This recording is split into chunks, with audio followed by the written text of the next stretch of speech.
Hey everybody, this is Coach Kurt. You're watching ACD Combatives. Welcome to the channel. This is a breakdown of an arrest. I believe it was a shoplifting. Regardless, it was happening in a supermarket. The individual was resisting arrest. The officer ended up taking the individual to the ground. You will see for yourself that the officer loses positional control. That's the point of this video. Positional control is so important. In Jujitsu, they say position before submission. In this case, position before handcuff. All right, so we have an arrest situation here. The cop's trying to go for a body lock for a takedown.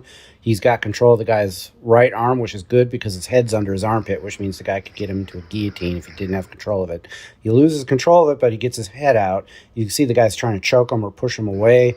He's got kind of a high body lock, but it manages to work anyway. He trips the guy and takes him down, but he does not have control of his hips because he's really concerned about going to his taser. He pulls his taser out, puts it in the guy's gut. He doesn't have a good mount, and he just lost his mount. The guy has got him in what we call a half guard, and he's going to go to a knee guard or a Z guard here in a second. And the officers, you see his taser there. He's got the knee in between his body, and here I'm showing you the officer has no control of the guy's hips. He should not have his tools out if he doesn't have positional control. Position before submission, yet he's still trying to attempt handcuffing. He's got him in what could be a Americana, but he doesn't do anything like that because no one's probably taught him that. You see his taser's on the ground, and he's attempting to handcuff the guy, even though he doesn't have any real positional control.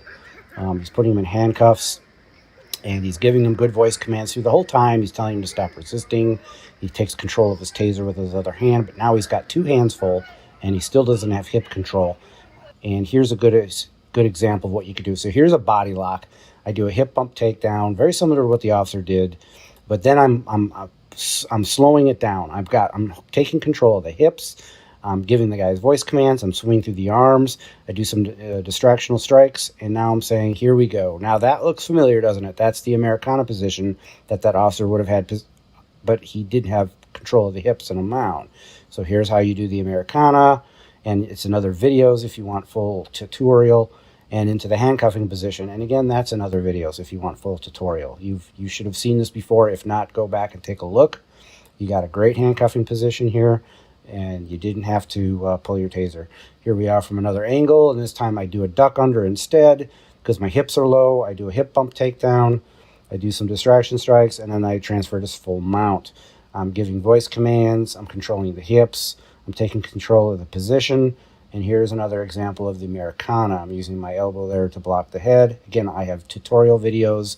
Also, I recommend Gracie Combatives videos that shows a lot of the same type of stuff. They do things a little differently, but a lot of it's identical. I've been through their training as well. So let's go back to our incident here. The officer's got handcuffs on him, and he's telling the guy to get over on his stomach. Now, I want you to see something here. He's controlling handcuffs, and he's got a taser in his hand. See? So he's trying to control the guy, but yet he's still trying to maintain control with the handcuffs and a taser in the other hand. He keeps zapping him with the drive stun and the taser, and that's not working for him. The guy can't really roll over to his stomach well because the way his arm is bent. And he's not really trying to comply. He's being kind of a jerk. We all have been there. We know what's going on here. So he manages to get the guy in his stomach, but wow, look at that position. That's like a hidden arm technique right there. He could slide into a mount, just get rid of that taser, put it back in his holster. He doesn't need it because that's going to turn this into even a bigger, worse situation you'll see later on in the video.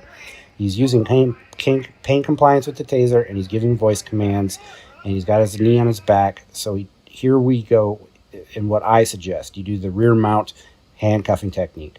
You got control of the guy's head. You can smash their hips down.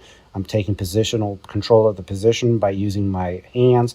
I destabilize the head, which creates a bit of a void there for me to use my hand to get up in there with a C grip, pop that hand out, and get it out for handcuffing, and then controlling on the elbow and the wrist with a wrist lock, which gives you pain compliance to get the other hand out. If they don't, then you just go through the same motion on the other side with the head destabilization.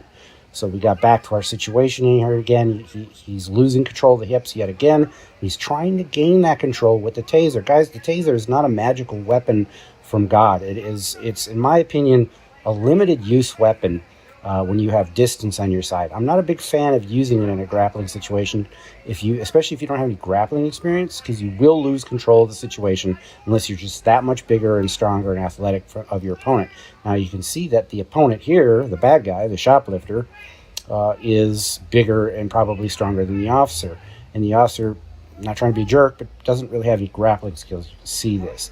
And he's just laying on him, and he's giving him voice commands, and he keeps zapping him with the taser. Now the guy is getting frustrated with the pain, and he pushes off with that display with his feet. Now he's trying to kick the officer, and he's in pain because he's getting tased.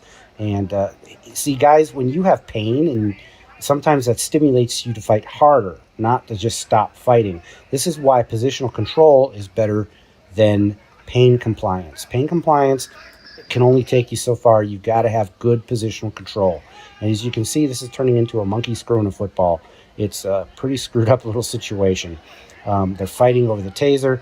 The officer just got punched in the groin because he's in an awkward position. The guy is really frustrated with the pain he's experiencing. A good standby, or finally somebody comes in to help the officer. If you notice through this entire video, nobody's tried to help the officer. He's hitting him again with the taser, and the guy is just freaking out. Again, pain compliance isn't the answer. He's smashing the taser. The officer's like, he's got my taser.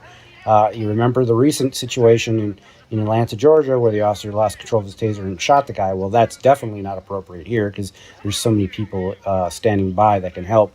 This gentleman finally put his foot on that guy's hand, and the officer was able to get his taser back. Now, I don't have the rest of the video to tell you how it actually ended, but thank you for watching. What are you going to do? Same thing I always do, talk my way out of it.